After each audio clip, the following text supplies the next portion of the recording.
সুপ্রিয় দর্শক মণ্ডলী, আমন্ত্রণ জানাচ্ছি ফ্রন্টলাইন দেখার জন্য। দর্শক মণ্ডলী, আমাদের সঙ্গে রয়েছেন অধ্যাপক এম শাহিদুজ্জামান, আন্তর্জাতিক সম্পর্ক বিভাগের বিশ্লেষক, এম হুমায়ুন কবির, কূটনীতিক এবং সাবেক রাষ্ট্রদূত।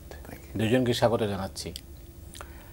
আজকে বিষয়টা কি নির্ধারণ করব এটা নিয়ে শুরুতেই আমি একটা ভাবনার মধ্যে ছিলাম যে আসলে দুইজন আন্তর্জাতিক সম্পর্ক বিভাগের যারা বিশ্লেষক তাদের সামনে কি আলোচনা করতে পারি। যাই হোক, শেষ পর্যন্ত ট্রাম্প আর মোদির বৈঠকটা যেহেতু বাংলাদেশের সাথে রিলেটেড কিছুটা, সেই কারণে এটা হতে পারে। সাহেব ভাই, আপনি জানেন, আপনাদের শুরু করি যে ট্রাম্প এবং মোদির মধ্যে যে বৈঠকটা হয়ে গেল, সেই বৈঠকের পরে এক সংবাদ সম্মেলনে কিছু খবরাখবর আমরা জানতে পেরেছি, কি হয়েছে না হয়েছে সেটা তো আপনি জানেন ভালো করেই। তো ওই বৈঠককে ঘিরে কিন্তু একটা বেশ নিঃশব্দ উত্তেজনা ছিল। ঢাকায় ছিল, দিল্লিতে ছিল, আরও অনেক জায়গাতে ছিল, কিন্তু শেষ পর্যন্ত অনেকটা এটা ওই রকম কিছু ঘটেনি। এবং আপনাকে যদি আমি বলি যে আপনি পুরো বিষয়টাকে কীভাবে দেখেন, তাহলে নিশ্চয়ই আপনি আমাদের জন্য একটা চমৎকার বিশ্লেষণ হাজির করবেন, এটাই আমার বিশ্বাস। বলেন। ধন্যবাদ। আমারও একটা আশঙ্কা ছিল প্রথমে যে ট্রাম্প তো একেবারে অনেকাংশে আনপ্রেডিক্টেবল এবং মোদি যথেষ্ট উদ্দেশ্য প্রণোদিত হয়েই গিয়েছে। যদিও শুনলাম যে এই আমেরিকার ট্রিপটাই কিন্তু ইন্ডিয়ান কূটনীতিবিদদের উপর যাদের এক্সপার্টিস, তারা কিন্তু খুব বেশি এনকারেজ করেনি যে এই সময়টা, টাইমিংটা, যখন জানে ট্রাম্প যে ইন্ডিয়ানদেরকে ওইভাবে ডিপোর্ট করা হচ্ছে খুবই হিউমিলিয়েটিং ওয়েতে। তারপর এখন Trump was in a mood, যেটা খুব একটা ইন্ডিয়ার ফেভারে ছিল না যে বড় রকমের ট্যারিফ ইম্পোজ করবে। কিন্তু তারপরও যখন মোদি গেল, আমার চিন্তাধারা ছিল এরকম যে he had a specific personal একটা ফিক্সেশন, ব্যক্তিগতভাবে ট্রাম্পকে এমন একটা ইনফ্লুয়েন্স করা যাতে ট্রাম্প নিশ্চিত হয় যে বাইডেনের প্রতি যতটুকু আস্থা দেখিয়েছে সেটাকে যেন সিরিয়াসলি না নেয় ট্রাম্প। মানে একটা পার্সোনালিটি বেসড, ব্যক্তিগত যে একটা ইকুয়েশন গড়ে তোলা। তো তাৎপর্যপূর্ণ ছিল এই এনডিটিভিতে শুনেছিলাম যে ওই বাইরে যে বাংলাদেশি প্রো আওয়ামী ক্রাউড, তারা মোদি ওয়েলকাম করছিল, ওদেরকেও নাকি ভারতীয় কূটনীতিকরা চাচ্ছিল যে ভেতরে প্রবেশ করুক, তাদেরকে দিয়েই বলাবে। সেটা সম্ভব হয়নি, আমেরিকান অফিসিয়ালসরা রাজি হয়নি। তো শেষ পর্যন্ত যখন জার্নালিস্টে শিখিয়ে দেওয়া হলো একটুখানি লিডিং কোর্সে, এটা একদম জার্নালিজমের এথিক্সেও পড়ে না। এবং আমার কাছে খুব অবাক লাগলো যে ভদ্রলোক যে এখানে বসেছে, তাদের এইভাবেই প্রথমে করা, যে প্রশ্নটা এমনভাবে অ্যাকিউজিং টোনে করা যে তারা আপনাদের ওই ডিপ স্টেট। এটা আমার মনে হয় ট্রাম্প কেন, যে কোনো প্রেসিডেন্টের জন্যই একটা খুব বিব্রতকর, মোটেও সুখকর না এটা। এবং যথাযথ ট্রাম্প ওয়াজ ভেরি প্যাট্রিয়টিক এবং সে এটা আমেরিকাকেই ইনসাল্ট করার মতো দেখেছে।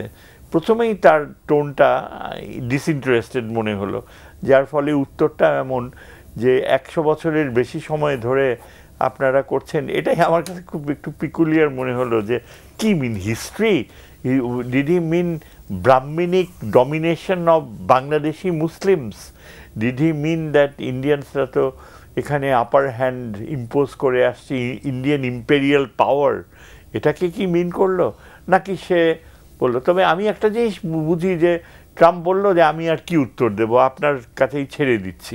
এখন ইন্ডিয়ানসরা খুব কনভিনিয়েন্টলি এটাকে দেখলো এমনভাবে যে ভারতের হাতে বাংলাদেশের দায়িত্ব ছেড়ে দিচ্ছে। ইন্ডিয়ান মিডিয়া তো এখন ওইভাবেই দেখাচ্ছে। তবে ইন্টারেস্টিংলি মোদি কিন্তু বিষয়টা নিয়ে আর একটা কথাও বলে নাই। ক্রিমিয়ার কথা বলছে, মিডল ইস্টের কথা বলছে, তারপর ভারতে ফিরে আসার পরেও খুব একটা উচ্ছ্বাস নাই। এর প্রভাবটা হয়তো পড়ার কথা ছিল জয়শঙ্করের উপরে।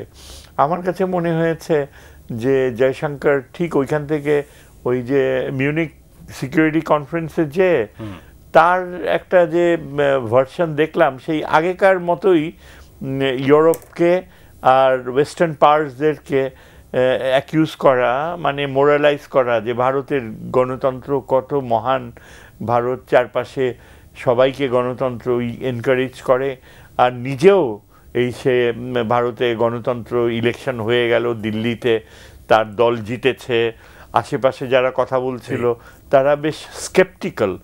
তো ওদের স্কেপটিসিজমটা আমার কাছে মনে হয়েছে অনেক হায়ার ফিলোসফিক্যাল প্লেন। এই যে অন্যান্য পার্টিসিপেন্ট যারা ছিল, মেয়র অফ ওয়ার্স ছিল, তারপর অন্যরা কিন্তু মোদির এই এই ভদ্রলোক জয়শঙ্কর ঠিক আগেকার ভাষা, ভারত ইউরোপিয়ান কলোনাইজিং পাওয়ার্সগুলো নিজেদের গণতন্ত্র ঠিক রাখে কিন্তু অন্য দেশের বেলায় ডাবল স্ট্যান্ডার্ডে যায়, আমরা কিন্তু তা করি না। এটা আমার কাছে খুবই পিকুলিয়ার মনে হলো কামিং ফ্রম জয়শঙ্কর, কেননা ততদিনে তো ইউএন রিপোর্ট ইজ অলরেডি দেয়ার, এবং যদি কোনো দেশ বাংলাদেশের এই পরিণতির জন্য দায়ী হয়ে থাকে ইট ইজ ইন্ডিয়া। এবং ভদ্রতার জন্য হয়তো কিছু বলেনি, কিন্তু কেউ নিশ্চয়ই জিজ্ঞেস করতে পারতো যে আপনারা বাংলাদেশের সাথে কি সত্যি ডেমোক্রেসি এনকারেজ করেছেন গত 15 বছরে? তো করেনি কেউ। যাই হোক, এরপরে আমার মনে হয় যে ওমানে মিটিং হলো, what was there a spill over of Washington. অনেকেই কিন্তু চিন্তা করেছে যে হয়তো একটা জয়শঙ্কর বা ইন্ডিয়ান লাইন কি একটু অ্যাগ্রেসিভ হবে, কিন্তু আমার ধারণা ইন্ডিয়ান মিডিয়া কিন্তু এখন কিছুটা হলেও রেসপন্সিবল অ্যাটিটিউড দেখাচ্ছে। এটা বুঝতে পারছে যে মোদির আমেরিকা ট্রিপটা তাদের আগ্রহ অনুযায়ী মিটেনি, তাদের ইচ্ছা অনুযায়ী সম্ভব হয়ে ওঠেনি। নেগেটিভ ইয়েগুলোই বেশি, ইমপ্লিকেশনসগুলো। হায়েস্ট ট্যারিফ বসানো হয়েছে ইন্ডিয়ার উপরে 29%-এর বেশি, তার উপর একেবারে হিউমিলিয়েটিং ওয়েতে হাত পা বেঁধে থার্ড ফ্লাইটও আসছে। The timing of it was A I opener for India, যে চোখে আঙ্গুল দিয়ে ইন্ডিয়াকে দেখানো। সো আমার ধারণা যে এই বাংলাদেশের সাথে এখন আমেরিকার একটা আলাদা দৃষ্টিভঙ্গি যে ছিল সেটা সেভাবেই থাকবে। একটা কথা আমেরিকানরা, আমার বন্ধু হুমায়ুনের সাথে আলাপ হচ্ছিল যে আমেরিকানরা বুঝতে পেরেছে যে ইন্ডিয়ার হাতে এই সাবকন্টিনেন্টাল স্টেটসগুলোর ইয়ে তুলে দেওয়াটা it really is not meaningful in American interest. এটা বোধহয় বুঝেছে। অনেক ধন্যবাদ। আপনার কাছে আসছি পরে। কবির ভাই, আপনার কাছে যেটা মানে সাইদুজ্জামান ভাই বললেন, যেটা মানে যে জিনিসটা তারা চেয়েছিল সেটা আসেনি, রেজাল্টটা পাওয়া যায়নি। কারণ আসলে মোদিকে প্রশ্ন করার সাথে সাথে কিন্তু রিয়াকশনটা অন্যরকম ছিল। ট্রু। তো সেই কারণে এখন পরিস্থিতিটা হচ্ছে যে এই পরিপ্রেক্ষিতে এই অবস্থায় ঢাকা দিল্লি ওয়াশিংটন এই সম্পর্কের একটা মেরুকরণ তো আছেই। নিশ্চয়ই আছে, তো বটেই। তবে আমরা যেটা চাইবো সেটা হচ্ছে ঢাকা দিল্লি সম্পর্ক একটা ফ্রেমে থাকুক, দিল্লির সাথে দ্বিপাক্ষিকভাবে আমরা সম্পর্ক পরিচালনা করতে আগ্রহী। ওয়াশিংটন ঢাকা সম্পর্কটা সেপারেট থাকুক, সেটি আমাদের অ্যাপ্রোচ।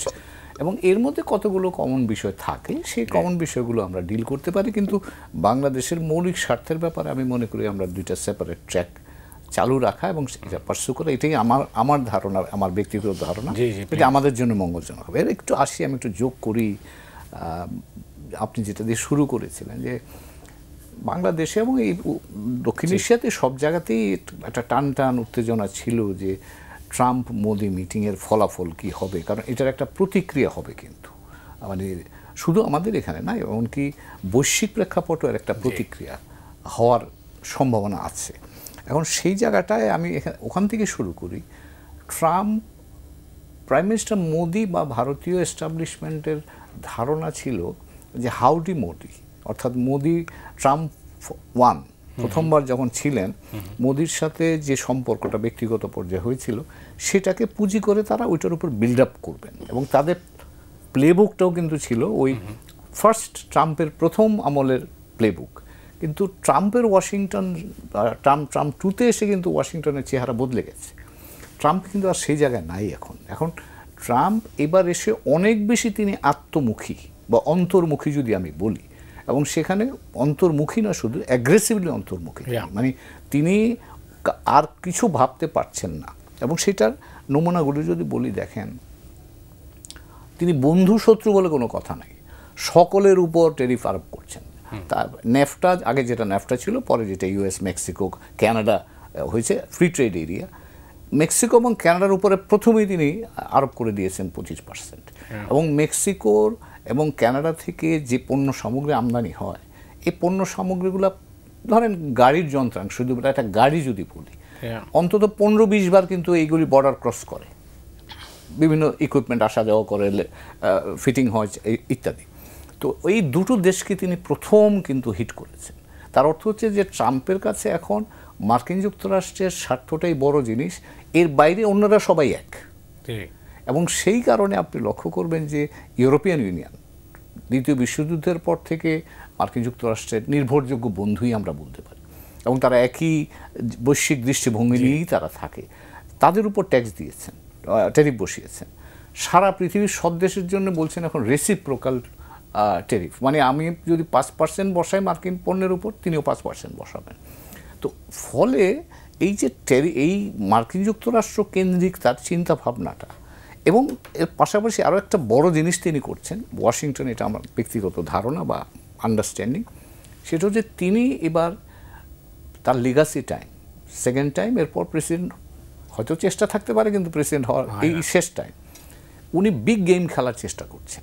এবং আপনি লক্ষ্য করেন নির্বাচনকালীন সময়তে চীনকে তিনি 1 নম্বর শত্রু হিসেবে চিহ্নিত করেছিলেন, কিন্তু ক্ষমতায় আসবার পরে কিন্তু চীনের উপর তিনি স্লো বা সফট যাচ্ছেন। সম্পর্ক অনেকটা স্বাভাবিক হতে যাচ্ছে। 10% দিয়েছেন মাত্র, ট্যারিফ 10% দিয়েছেন, কিন্তু চীনকে নিয়ে তিনি কটু কথা বলছেন না। আমি আরও একটা বলি যে এই বিগ গেম তিনি কীভাবে চিন্তা করছেন, তার বিগ গেমের অংশ হচ্ছে ইউক্রেন যুদ্ধ বন্ধ করা, এবং সেই জন্য রাশিয়ার সাথে তার কথাবার্তা, ইতিমধ্যে পুতিন সাহেবের সাথে তিনি টেলিফোন আলাপ করেছেন। কাজে এটা বন্ধ করতে পারলে তিনি একটা ক্রেডিট নিতে পারবেন যে আমি ইউরোপে যুদ্ধ বন্ধ করলাম। কিন্তু এই যুদ্ধ বন্ধ করতে গেলে তিনি জানেন একা পুতিনকে ম্যানেজ করা তার জন্য কঠিন হতে পারে। সেই কারণে তিনি ওই দিন দাঁড়িয়ে মোদি সাহেবকে পাশে রেখেই কিন্তু বলছেন রাশিয়া, চায়না, ইউএস, এবং বলছেন যে চীনের ইউক্রেন যুদ্ধ বন্ধের জন্য চীনের সহায়তা আমার দরকার। মোদি তার পাশেই, প্রধানমন্ত্রী মোদি তার পাশেই দাঁড়ানো, এর কথাটার অর্থ কী দাঁড়াচ্ছে। এবং তারপর সেকেন্ড সেন্টেন্স বলছেন ভারতের সাথে চীনের সীমান্ত সমস্যা আছে আমি জানি, আমি তোমাদেরকে সাহায্য করতে পারি সেখানে। তার অর্থ হচ্ছে ভেরি ক্লিয়ারলি উনি কিন্তু এখন চেষ্টা করছেন যে বৈশ্বিকভাবে যেটা বিগ পাওয়ার পলিটিক্স বলা হয় বা বিগ গেম, ওই জায়গায় তিনি অপারেট করার চেষ্টা করছেন। তো এই গেমে প্রাইম মিনিস্টার মোদি তো পাশেই দাঁড়ানো, উনি তো বলেন না ইন্ডিয়া ওই লিগের খেলোয়াড়। তো কাজেই এই জায়গাটায় আমার ধারণা যে এবারের ওয়াশিংটন মোদি সাহেব ভারতের প্রধানমন্ত্রী যে এজেন্ডা নিয়ে গিয়েছিলেন, সে এজেন্ডা কোনো কাজ করেনি, সুবিধা হয়নি, বরঞ্চ উল্টোটা হয়েছে।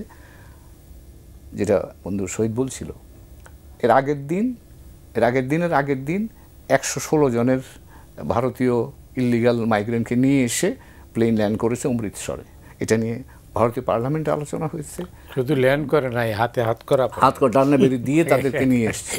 এরপর দেখেন যেদিন উনি ব্লেয়ার হাউসে, মানে যেখানে অতিথিরা থাকেন সরকারি অতিথিরা, ভারতীয় প্রধানমন্ত্রীর সাথে মিটিংয়ের 3-4 ঘন্টা আগে তিনি ওই রেসিপ্রোকাল ট্যারিফটা ঘোষণা করলেন।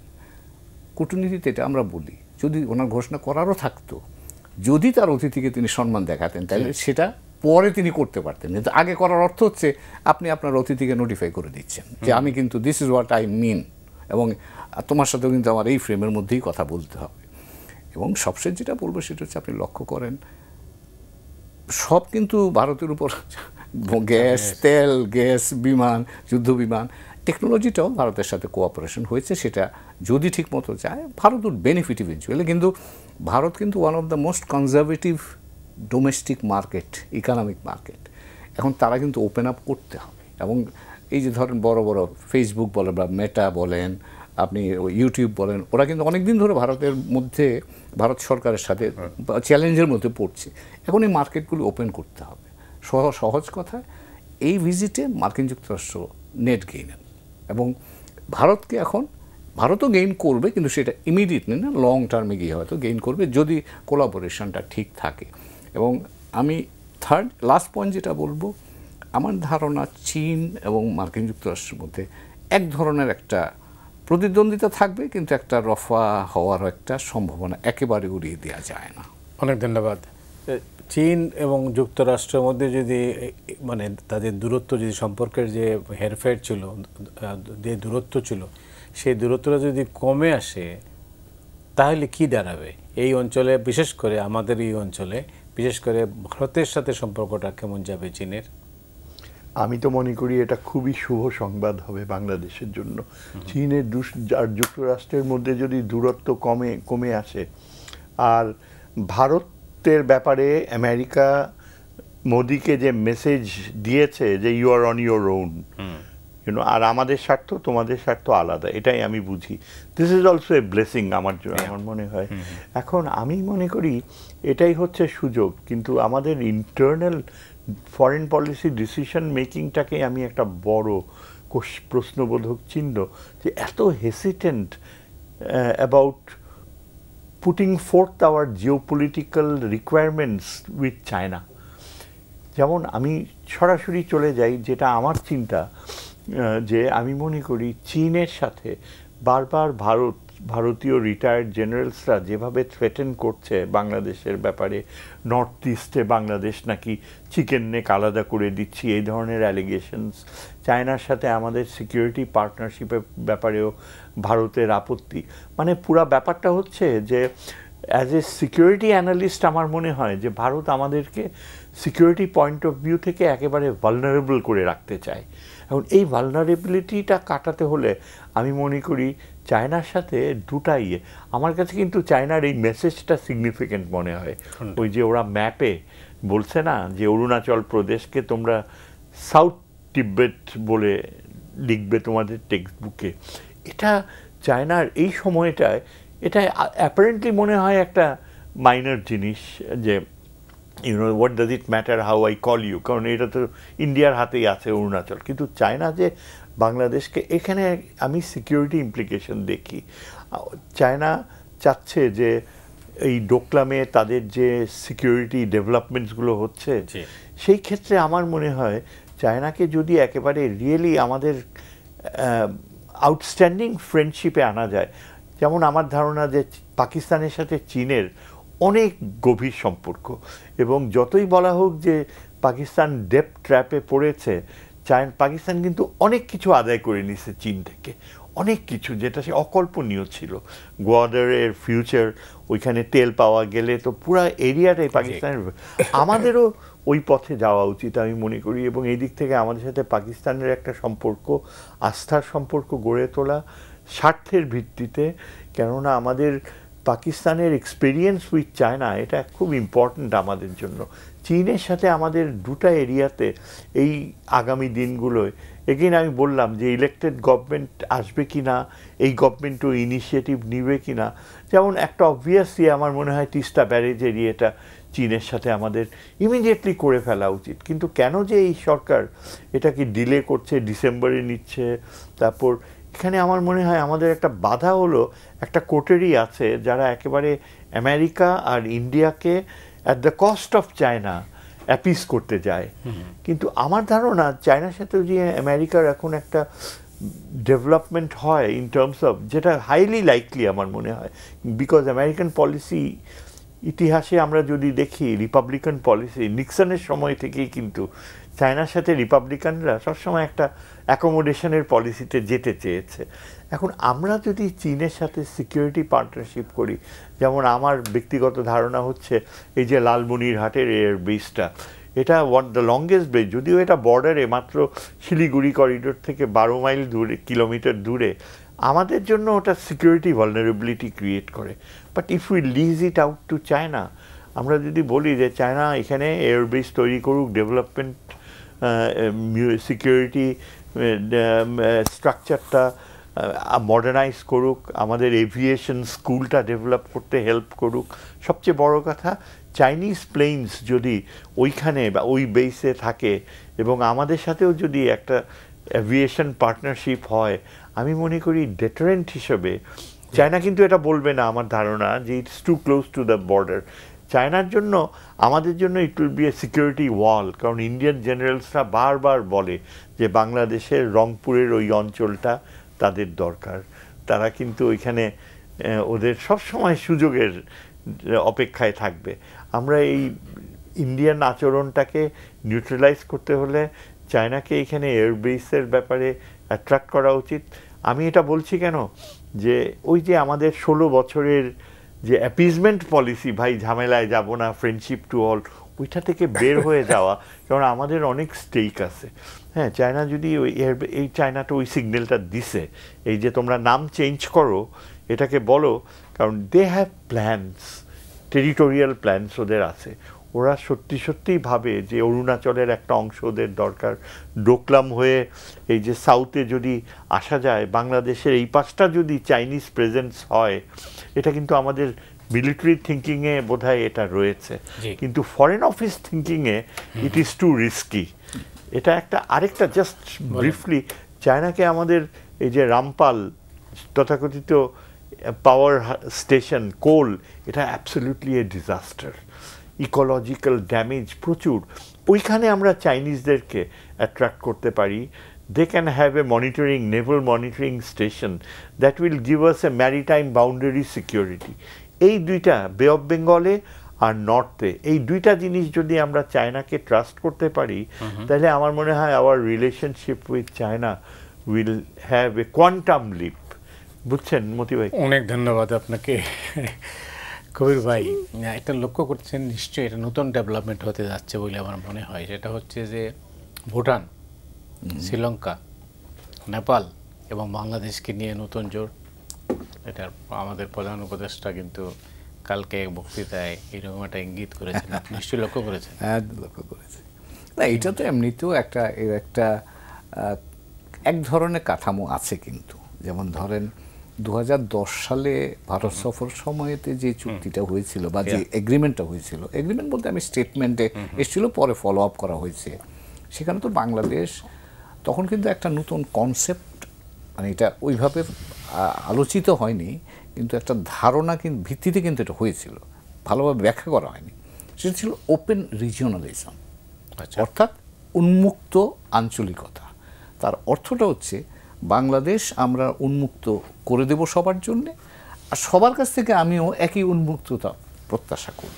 এবং সেই প্রেক্ষাপটে কিন্তু আমার মনে আছে স্পষ্ট, যখন 10ই জানুয়ারিতে এই সফরটা হয়েছিল 2010 সালে, তখন কিন্তু অনেকের কাছে, এটা আমার কাছেও লেগেছে তখন, যে এটা একটা departure from our relationship with India. এবং তখন বলা হয়েছিল যে বাংলাদেশ মংলা এবং চট্টগ্রাম বন্দর উন্মুক্ত করবে ভারতের জন্য এবং নেপাল এবং ভুটানের জন্য। ভারতের জন্য উন্মুক্ত করাটা আমি জানি, ভারতের দিক থেকে ভারতের আগ্রহ আছে তার নর্থ ইস্টের জন্য, কিন্তু বাংলাদেশের দিক থেকে কিন্তু বাংলাদেশ প্রস্তাব করেছিল যে নেপাল এবং ভুটানকে অন্তর্ভুক্ত করা হোক। ফলে আমার বাংলাদেশটা কিন্তু আমি ওপেন করে দিলাম, ভারত তার ব্যবহার করতে পারবে আমাদের বন্দর, নেপাল ভুটানও করতে পারবে। এবং ইতিমধ্যে কিন্তু নেপাল ভুটানের সাথে চুক্তিও হয়েছে আমার যতটুকু জানা মতে। তো কাজে এই ধারণাটা কিন্তু আছে। এই ধারণাটা আংশিক। আপনি যদি উন্মুক্ত দক্ষিণ এশীয় উন্মুক্ত রিজন বা আঞ্চলিক এটা চাই, আমরা ব্যবস্থাপনাটা চাই, তাহলে কিন্তু সবগুলো দেশকেই এর মধ্যে আনতে হবে। এখন সবগুলো দেশ পাওয়া যাবে কি না জানি না, কিন্তু এই কিন্তু একটা সার্ক তো আছেই। হ্যাঁ, কিন্তু এটা নিয়ে তো গতকালও আমাদের পররাষ্ট্র উপদেষ্টা মহোদয়ের সাথে ভারতীয় পররাষ্ট্রমন্ত্রী আলোচনায় এটা এসছে। কিন্তু আমি যেটুকু বুঝি, জয়শঙ্কর সাহেব যে মিটিংটার পরে যে টুইটটা করেছেন, ওখানে তিনি কিন্তু বিমস্টেক কথাটা নিয়ে আসছেন ইচ্ছা করে, এটা আমার ধারণা। তার কারণ হচ্ছে ভারতের দিক থেকে এটা নিয়ে এক ধরনের অস্বস্তি আছে, এবং তারা এর পাশাপাশি অস্বস্তিটা প্রকাশ্যে বলে না, সার্কের ব্যাপারে প্রকাশ্যে বলে না, কিন্তু তারা বিমস্টেককে অল্টারনেটিভটা সামনে নিয়ে আসে। তার অর্থ হলো যে দ্বিপাক্ষিক সম্পর্ক ভালো, ঠিক আছে, আমরা এতে রাজি আছি, কিন্তু ওই জায়গাটাতে গেলেই কিন্তু তারা একটু হেসিটেন্ট হয়। এবং সেই কারণেই আপনি লক্ষ্য করবেন কালকে আমাদের অস্বস্তির কারণ হচ্ছে পাকিস্তান, মূলত পাকিস্তান এবং আর একটা কনসেপচুয়াল ব্যাপার আছে। ভারত বিশেষ করে গত 10 বছরে বা মোদী সাহেব ক্ষমতা আসবার পরে ভারতের মধ্যে একটা ধারণা এরকম আছে যে দক্ষিণ এশীয় দেশগুলোর সাথে তারা সম্পর্কটা বাইল্যাটারালি চালাবে, দ্বিপাক্ষিকভাবে সম্পর্ক রাখবে, তারা বহুপাক্ষিক সম্পর্কটা প্রেফার করে না। এটা তাদের কনসেপ্ট ওয়াইজ তাদের একটা ধারণা। এটা ভালো মন্দ আমি যাচ্ছি না, কিন্তু ভারতীয় চিন্তাটার কথা বলছি। তো সেই চিন্তার ফলে হয় কি, তারা যেমন ধরেন, আমি এক্সাম্পল বলি, কাঠমান্ডুতে যে সর্বশেষ সার্ক সামিটটা হয়েছিল, তখন কিন্তু এই সার্কের মধ্যে রেল এবং সড়ক যোগাযোগের ব্যাপারে সিদ্ধান্ত হয়েছিল, পাওয়ার এবং রেল এই দুটো নিয়ে সিদ্ধান্ত হয়েছিল, এনার্জি এবং রেল কানেক্টিভিটির ব্যাপারে। তার ঠিক 1-2 মাস পরে কিন্তু ভারত বাংলাদেশের সাথে প্রস্তাব দিল যে না, আমরা তোমাদের সাথে সরাসরি রেল যোগাযোগ করব। তার অর্থ হচ্ছে ভারত তখন রাজি হলেও কিন্তু পরে এটা অপারেশনালাইজ করার ক্ষেত্রে ভারত রাজি হয়নি, ভারত এটাকে বাইলেটারালি নিয়ে এসছে। তো কাজেই এখানে কনসেপচুয়ালি ভারতের এখনকার কনসেপ্ট হচ্ছে বাইলেটারালি সব দেশগুলোর সাথে সম্পর্ক রাখবে। তো এখানে সেই কারণেই সার্কের ব্যাপারে তাদের আগ্রহ কম। আর দ্বিতীয় হচ্ছে, সার্কের বিপরীতে তারা বিমস্টেককে প্রমোট করার চেষ্টা করছে। কিন্তু মুশকিল হলো বা দুর্ভাগ্য হচ্ছে এটাই যে সার্ক যেরকম বিমস্টেক যে তার চাইতে খুব ভালো কিছু একটা করে ফেলতে পেরেছে, সেটা তো প্রতীয়মান হয় না। এবং তার পাশাপাশি আমি আরও একটা বলি, বাংলাদেশের দিক থেকে প্রথম নেপালের দিক থেকে এসেছিল 1997-এ, এটাকে বলা হচ্ছে সাউথ এশিয়া গ্রোথ কোয়াড্র্যাঙ্গেল, অর্থাৎ বাংলাদেশ, ভারত, নেপাল, ভুটানকে নিয়ে এই প্রস্তাবটা নেপালের দিক থেকে করা হয়েছিল 1997-98-এ। এটা একেবারে এগোয়নি। তারপরে গিয়ে আপনার আসলো BBIN 2015 সালে। এটাও কিন্তু একই রকম, ভারত, বাংলাদেশ, ভুটান, ইন্ডিয়া, নেপাল, এবং চুক্তিও হলো। কিন্তু যদি মনে করতে পারে আমরা 2015 সালের জুন মাসে চুক্তিও হয়েছে। আচ্ছা, কিন্তু এর বাধাটা কোত্থেকে এসছে আপনি জানেন? খুব মজার ব্যাপার হলো, ভুটানেতে সবচেয়ে প্রথম বলল, আমার এখানে আমি এই গাড়ি চলাচল দিতে পারবো না, আমার পরিবেশ নষ্ট হবে। কিন্তু আমার ব্যাখ্যা হচ্ছে এখানে যে ভুটানের এই বক্তব্যটা শুধু পরিবেশ সংক্রান্ত নয়, আরও কিছু ভেতরে থাকতেও পারে। এবং ভুটান যখন এটা বাদ সাধলো, তারপর নেপালও বললো যে তাহলে তো আমারও অসুবিধা আছে। ফলে এখন শেষ পর্যন্ত গিয়ে আবার সেই বাংলাদেশ, ভারতে আমরা আটকে গেলাম। তো কাজেই এই দক্ষিণ এশীয় আপনি যেটা বলছেন, যে আমাদের এখানে চিন্তার জন্যে অনেক মানে আরও বিবর্তন দরকার।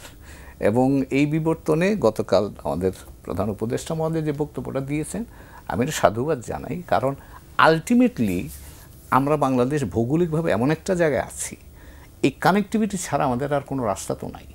মানে আমি রিয়েলিস্টিক্যালি, আমরা ফরেন পলিসি যখন করি তখন আমার ছাত্র হিসেবেও শিখেছি, কাজ করতে গিয়ে দেখেছি, আপনার লোকেশন ইজ নাম্বার 1 এলিমেন্ট। আপনি কোথায় আছেন? ফর এক্সাম্পল নেপাল কখনোই পারবে না, তার জায়গা এমন এক জায়গায় সে আছে যেখানে তার আর কোনো অপশান নাই। তাকে ভারত এবং চীনের সাথে সম্পর্ক ভালো বজায় রেখেই যে আপনাকে চলতে হবে। তো আমাদেরও রিয়েলিটিটা হচ্ছে, আমার রিয়েলিটিতে বন্ধু শহীদুজ্জামান অনেক মানে ভালো আইডিয়া বা ইন্টারেস্টিং আইডিয়া দিয়েছে, কিন্তু আমাকে এটাও খেয়াল রাখতে হবে আমি যেই অঞ্চলে বাস করি, আমার ভূগোল আমাকে কোথায় রাখে, আমার বাস্তব ভিত্তিক কোনটা। এখন ধরেন আমি একটা এক্সাম্পল দিই, তারপর শহীদের কথাটাকে একটু সাপোর্ট করেই বলি। চীনের কিন্তু দুইটা ভারত মহাসাগরে বা বঙ্গোপসাগরে আসবার জন্যে একটা দ্বিমুখী প্রয়াস আছে গত 20-30 বছর ধরে। একটা হচ্ছে CPEC, China Pakistan economic partnership, ওটা দিয়ে আসছে ভারত আরব সাগরে। আরেকটা হচ্ছে মিয়ানমার যে সিম্যাক, চায়না মিয়ানমার ইকোনমিক করিডোর। এখন এই দুটো হচ্ছে তাদের দুই দিক থেকে নাম্বার জায়গা। তাদের এখানে জিওগ্রাফিক্যাল কন্টিগুইটি আছে, পাকিস্তানের সাথে তাদের ভৌগোলিক যোগাযোগ আছে, মিয়ানমারের সাথে আছে, এবং দুইটাকে তারা ব্যবহার করছে। আমার সাথে চীনের যোগাযোগটা কোথায়? এটা কিন্তু রিয়েলিটি। কাজে এখানে আমার বাস্তবতাটা আমার মনে রাখতে হবে এবং সেটাকে মনে রেখে আমাকে চিন্তা করতে হবে। আর লাস্ট পয়েন্ট আমি যেটা বলবো, শহীদ যে ব্যাখ্যাটা দিচ্ছে সে ব্যাখ্যাটা মিলিটারি দৃষ্টিভঙ্গি থেকে এটা, কিন্তু আজকাল নিরাপত্তার তো আবার একটা অর্থনৈতিক দিকও আছে। কারণ বাংলাদেশের ক্ষেত্রে আমার চিন্তা করতে হবে যে আমি কোনটাকে প্রাধান্য দিব, অথবা দুটাকে কিভাবে আমি ব্যালেন্স করব। কারণ আমি যদি বাংলাদেশকে দেখি, আমার পাশে 3টা বড় অর্থনৈতিক শক্তি তৈরি হচ্ছে। চীন দ্বিতীয় বৃহত্তম শক্তি, এখন আগামী কিছুদিন পর 1 নম্বর হবে। ASEAN, তার এশিয়ার ক্ষেত্রে সেকেন্ড ওয়ান, এরপরে হচ্ছে ভারত তার তৃতীয় নম্বর। এখন এই তিনটে শক্তির মাঝখানে কিন্তু আমি বসে আছি। এখন তাদের সাথে কি আমি সম্পর্ক কি রাখবো তার উপর নির্ভর করবে আগামী দিনের এই অর্থনীতির সাথে আমার সম্পৃক্ততা কি হবে। তো কাজেই অনেক বেশি চিন্তার জায়গা। অনেক ধন্যবাদ। আপনার বোধহয় কিছু বলার ছিল ওই প্রসঙ্গে। আমি একটু অ্যাড করবো মতি ভাই, যে আমরা কিন্তু এখন একটা জিওপলিটিক্যাল স্টেট। এই যে 16 বছরের ফরেন পলিসি আমাদেরকে এত বেশি নিগৃহীত করে রেখেছে, অনেক কিছুই হয়তো ঘটতে পারতো যদি আমরা এই 16 বছরের আওয়ামী লীগের রেজিমটা না থাকতো। অনেক দূর হয়তো আমরা যেতে পারতাম। যেমন ধরে নিই যে এখন চিন্তা ভাবনা করছে অনেক, ভারত আমাদেরকে সবসময় চাইছে যে তাদের আনরিয়েল ফরেন পলিসি পারসেপশনসগুলোকে বাইল্যাটারালিজমের মাধ্যমে চাপিয়ে দিতে। আপনি দেখেন যেমন হুমায়ুন যেটা বললো বিমস্টেকের কথা, BIMSTEC will never take off. সার্কের তো একটা সম্ভাবনা থাকতো যদি ভারত আন্তরিক হতো, কিন্তু বিমস্টেক একটা, প্রথমত বিমস্টেকের রিজিয়নে আমরা পড়ি না, এটা আরও পূর্ব দিকে, এটা এই উদ্দেশ্য প্রণোদিতভাবে পাকিস্তান আফগানিস্তানকে বাদ রাখছে সাউথ এশিয়ান এরিয়া থেকে। সেকেন্ডলি বিমস্টেকের মেম্বার, সবচেয়ে প্রমিনেন্ট মেম্বারই ভেঙে যাচ্ছে, মায়ানমার ইজ ব্রেকিং আপ। ও কী করবে বিমস্টেক নিয়ে এখন, ওর অস্তিত্বের চিন্তা। তারপর দেখেন Thailand is much more active in ASEAN. তারা এখন অনেক বেশি আমাদেরকে কিভাবে টেনে আনবে, আমাদের টাকা ওরা কিভাবে টেনে আনবে, এটাই থাইল্যান্ডের একটা ব্যবসা, foreign exchange. BIMSTEC absolutely it's a non starter. অথচ এই যে কালকে আমাদের ফরেন অ্যাডভাইজারকে সবক দিয়েছে যে আপনারা ওই সার্কের দিকে না চিন্তা করে বিমস্টেকের এক্সপ্যানশনের কথা ভাবেন। বাংলাদেশ অবশ্য চেয়ার করবে বোধহয় বিমস্টেক, কিন্তু আমরা তো জানি আমরা ভারতীয় এই বুদ্ধিতে লাভ হবে না। দেখেন ভারত সেলফ ডিফিটিং পলিসিগুলো করছে। এই যে ওয়েস্ট বেঙ্গলের ইকোনমি কত ডিপলি এফেক্টেড হয়েছে। ভারত সরকার ভাবছে যে বাংলাদেশকে অপদস্থ করতে হলে, কোণঠাসা করতে হলে সব ভিসা বন্ধ করে দিতে। এটা কি হয়েছে, আমরা তো ঠিকই আমাদের পথ বেছে নিয়েছি। আমি যেটা মনে করি যে চীনের উপরে যদি আমরা অনেক বেশি এখন ফোকাস করি, চায়নার সাথে যদি, এখন চায়না চাচ্ছে, ওদের ফরেন মিনিস্টার ইনসিস্ট করতেছে, কিন্তু এটা আমাদের কাছে একটা মিস্ট্রি যে why do we think that India and America will be displeased. ইন্ডিয়ানদেরকে আপনি যত বেশি আর এই যে যেটা বলি পাকিস্তানের সাথে 1971-কে টেনে আনার কি দরকার? 1971-এর চেয়ে আরও অনেক গুরুত্বপূর্ণ জাতীয় স্বার্থ সামনে চলে এসছে।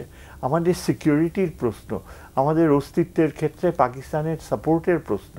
সাউথ ইস্ট এশিয়ার অন্যান্য দেশগুলো মিলে, পাকিস্তানকে মিলে, চীনকে নিয়ে আমাদের একটা আলাদা। ইন্ডিয়াকে আমরা কেন মনে করি যে it is inevitably a very deciding factor for our economy. ইন্ডিয়াকে যদি আপনি চান যে আপনার প্রতি হবে, ফেয়ার হবে, the best way is to put India back into a punishment track.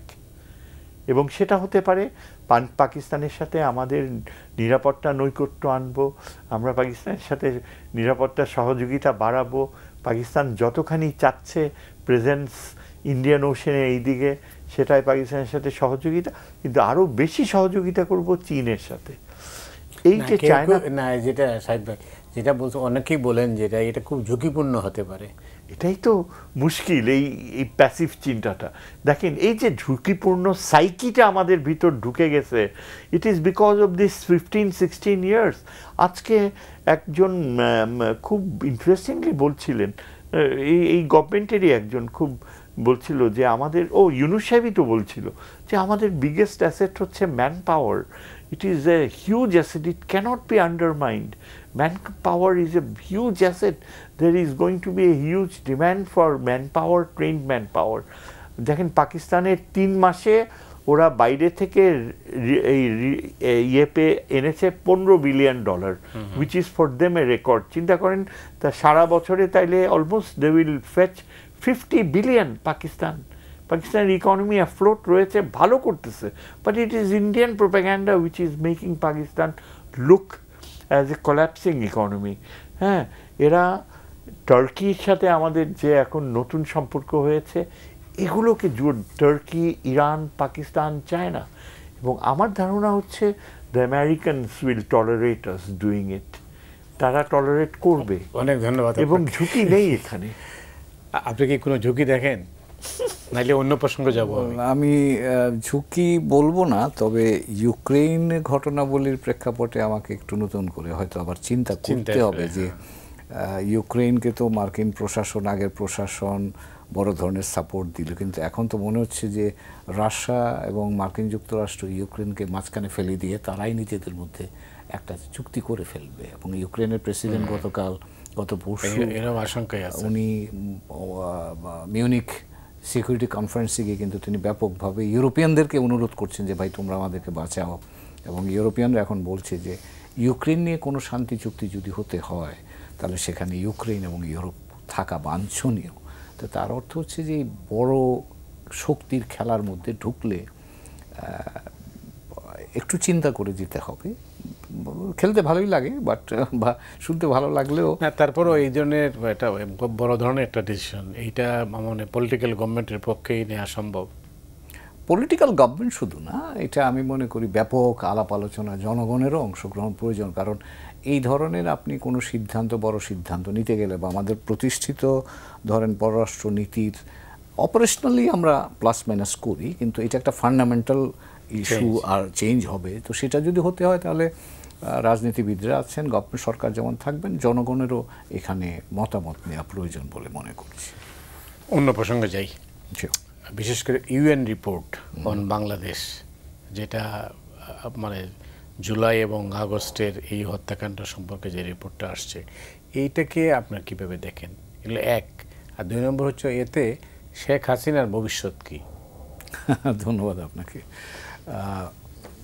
কেমন দেখি, আমার কাছে রিপোর্টটা খুবই বস্তুনিষ্ঠ, ভারসাম্যপূর্ণ এবং ভবিষ্যৎমুখী একটা রিপোর্ট হিসাবে আমার কাছে মনে হয়েছে।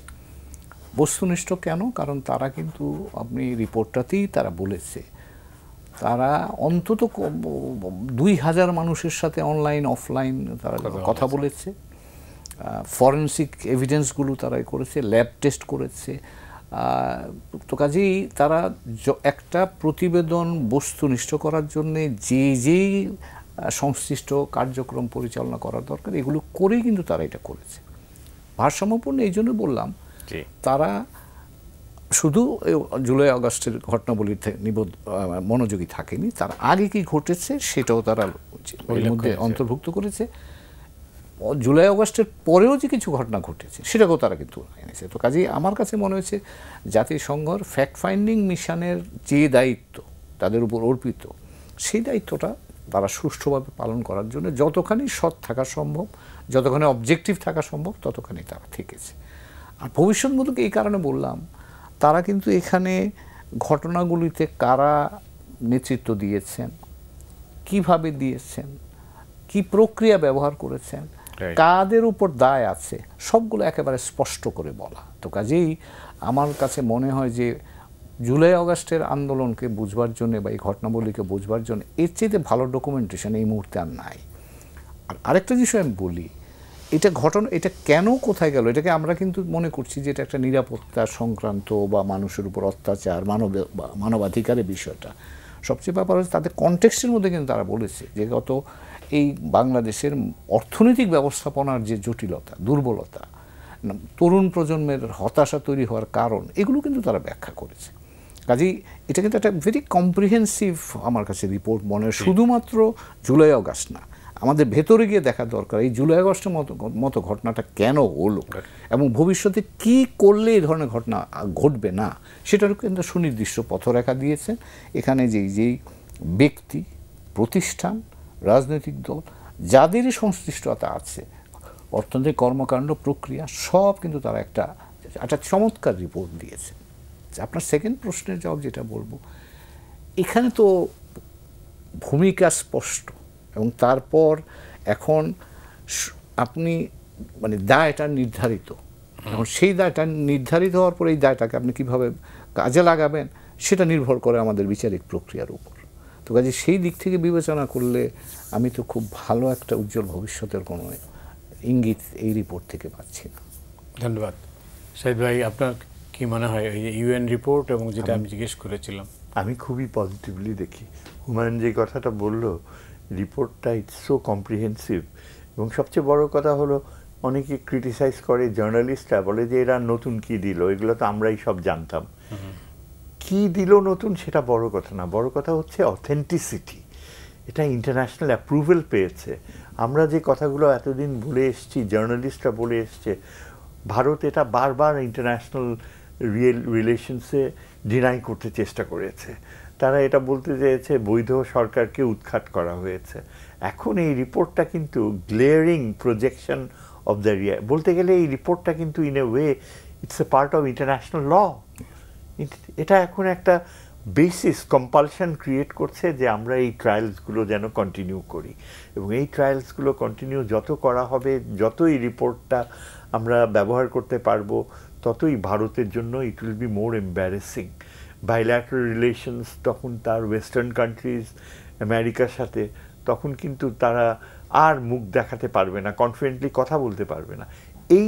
এইটা যাতে তারা না পারে, সেদিকেই কিন্তু আমাদের ফরেন পলিসি ধাবিত হওয়া উচিত। আমাদেরকে এক্সপ্লোর করতে হবে যে ভারত যেন আমাদের আর ক্ষতি করতে না চেষ্টা করে, এবং আমরা আমাদের মতো করে চলবো। কিন্তু আমরা তো এটা দেখতে পাচ্ছি না, যেটা ফরেন পলিসির কথা বললেন, এখন তো সেইদিকে তো আমরা দেখছি না, যে সেই অ্যাপ্রোচটা তো নাই। আমরা এখন এই রিপোর্টটার ভিত্তিতে এখন ইট ইজ এভিডেন্স। এর ফলে কিন্তু আপনার আমেরিকানরা কিন্তু এখানে যথেষ্ট এভিডেন্স গ্যাদার করেছে।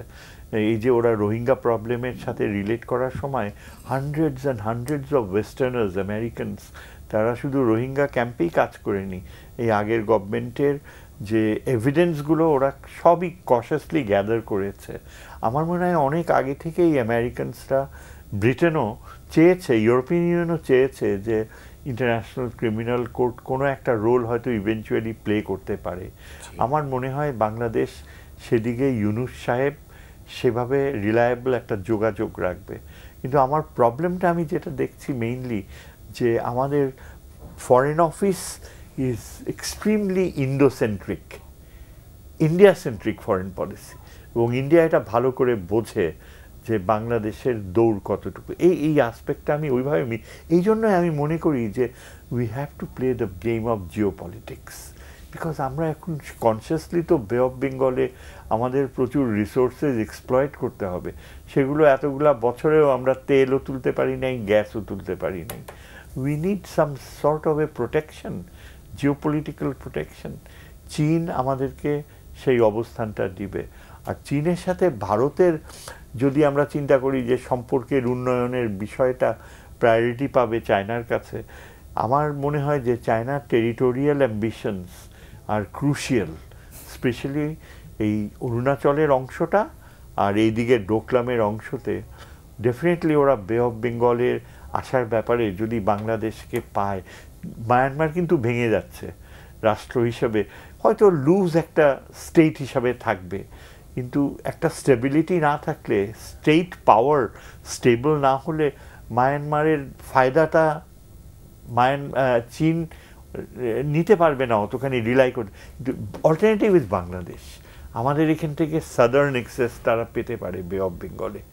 আমরা যত বেশি চীনকে টানতে পারবো কাছে, ততই আমরা আমেরিকার কাছে, ইন্ডিয়ার কাছে আরও বেশি ইম্পর্টেন্স গেইন করব। এটাই কিন্তু পাকিস্তান করতে পারছে ওভার দ্য ইয়ার্স। আমাদেরও সেটা এখন ওই পথে যাওয়া উচিত। অনেক ধন্যবাদ। আমাদের কি সেই পথে যাওয়া উচিত বলে মনে করেন? সই তো হি ইজ এ প্রফেসর, তার he may have a theoretical construct. আমরা যারা প্র্যাকটিক্যাল কাজ করি সেখানে আমরা অনেক কিছু উপাদানকে পর্যালোচনা করে সিদ্ধান্ত নিই, এবং সেটা এখন এটা তার অপশন। বাট আমি মনে করি যে বাংলাদেশকে আমরা গ্লোবালি যত বেশি কানেক্টেড হব, ততই আমাদের ভবিষ্যৎটা নিশ্চিত হবে। কারণ আমরা একটা জিনিস মনে রাখতে হবে যে আমরা যেন নিজেদেরকে এই লোকালি মানে গেথে না ফেলি। কারণ আমার সারা পৃথিবীতে আপনি দেখেন অলরেডি আমরা কানেক্টেড। আমার এগ্রিকালচার থেকে শুরু করে, আমার এক্সপোর্ট থেকে শুরু করে, ইম্পোর্ট থেকে শুরু করে, আমার রেমিটেন্স, সবই টেকনোলজি ভবিষ্যতে আসবে। এখন এইগুলো কানেকশানটা যদি আমাকে গ্লোবাল রাখতে হয়, তাহলে আমার হরাইজন্টাল রিচটাকে বড় করে রাখতে হবে, এটাই আমার মনে হয়। এটা আমার ব্যক্তিগত ধারণা। ও জিও পলিটিক্সের কথা বলছিল, আমি জিও পলিটিক্স মানি, কিন্তু সাথে সাথে জিও ইকোনমিক্সটাও আমার মনে রাখতে হবে, কারণ আমার দেশের মানুষের স্বার্থ রক্ষা। শাহিদুজ্জামান যেটা বলছেন যে বাংলাদেশের ফরেন অফিসের সেই জিনিসটা যেটা উনি যে চাচ্ছেন, যেটা ফরেন অফিস থেকে সেই সাপোর্ট আমরা লক্ষ্য করছি না। এটা ফরেন অফিস, আমার নিজের কাজ করার অভিজ্ঞতার আলোকে আমি বলি, আসলে তো ফরেন অফিস বলি আমরা, এটা একটা ঠিকানা, কিন্তু বাংলাদেশের মৌলিক পররাষ্ট্রনীতি সিদ্ধান্তগুলো সরকারের সর্বোচ্চ পর্যায় থেকে, রাজনৈতিক পর্যায় থেকে হয়ে থাকে। কারণ আমার জানা মতে ভারত সম্পর্কে কোনো সিদ্ধান্তই পররাষ্ট্র মন্ত্রণালয়ের ছিল না, সেটা রাজনৈতিক সিদ্ধান্ত। এবং যখনই রাজনীতি গতিশীল ছিল বা রাজনৈতিক চিন্তাধারা গতিশীল ছিল, তখনই একরকম সিদ্ধান্ত এসছে, আবার যখন সেটা হয়নি তখন সেটা বন্ধ থেকেছে। তো কাজেই এবং পররাষ্ট্র নীতিটাও এমন একটা জিনিস, এটা কিন্তু সরকার প্রধানের খুব মানে সিদ্ধান্তের সাথে সম্পৃক্ত। সেটা আপনি আজকে ট্রাম্প সাহেবকে দেখছেন, বাইডেন সাহেবকে আমরা দেখেছি, ভারতে মোদি সাহেবকে দেখছি, সব দেশেই মোটামুটিভাবে, কারণ এটা তো জাতীয় স্বার্থের সাথে সম্পৃক্ত, দেশের সব মানুষের স্বার্থের সাথে সম্পৃক্ত। তো কাজেই সে জায়গায় সরকারের সর্বোচ্চ নেতৃত্বের ভূমিকাটা খুব জরুরি, এবং আমার ধারণা বাংলাদেশেও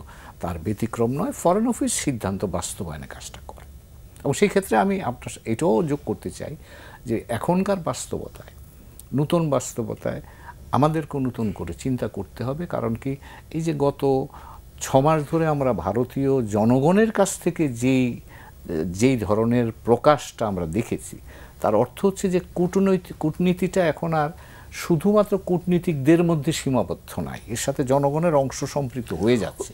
এবং সেই প্রেক্ষাপটে এখন জনগণের কাছে কিভাবে আমার কূটনীতিকে নিয়ে যাওয়া যায়, আমার বক্তব্য, তার মানে হচ্ছে জনকূটনীতি এটা একটা আছে, পাবলিক ডিপ্লোমেসি বলে আমি সেটা বলছি না। পাবলিক ডিপ্লোমেসির চাইতেও বড় জিনিস হচ্ছে আমার বক্তব্যটা তাদের কাছে কিভাবে আমি যুক্তিগ্রাহ্যভাবে উপস্থাপন করতে পারি, আমি কিভাবে আমার পক্ষে সমর্থন তৈরি করতে পারি। তো এই কাজগুলো করতে হবে। এটা শুধুমাত্র আমি তথ্য দিয়ে দিলাম তা নয়, কিন্তু আমার পক্ষে মানুষ আমার অবস্থাটা বুঝতে পারলে তবেই না আমার পক্ষ সমর্থন করবে। তো এই কাজটাও একটু প্রোঅ্যাক্টিভলি করতে হবে, যাতে করে আমরা যেটাকে প্রিভেন্টিভ ডিপ্লোমেসি বলি, আমার ঘাড়ে সমস্যা আসবার আগেই আমি যাতে সেটাকে দূর থেকে সমাধান করতে পারি, সেই চিন্তাটাও কিন্তু করা প্রয়োজন বলে মনে করি। এবং রোহিঙ্গা সংকট আমাদের কিন্তু আবারও মনে করিয়ে দিল যে আমরা আগে থেকে যদি সমস্যার সমাধানের জন্য উদ্যোগী হতে পারতাম বা উদ্যোগী হই, তাহলে এই ধরনের সমস্যা আমাদের ঘাড়ে পড়ে না। আর একবার ঘাড়ে পড়ে গেলে এটা ঘাট থেকে নামানোটা কিন্তু বেশ কঠিন হয়ে যায়। অনেক ধন্যবাদ আপনাকে। 1 মিনিট আছে হাতে।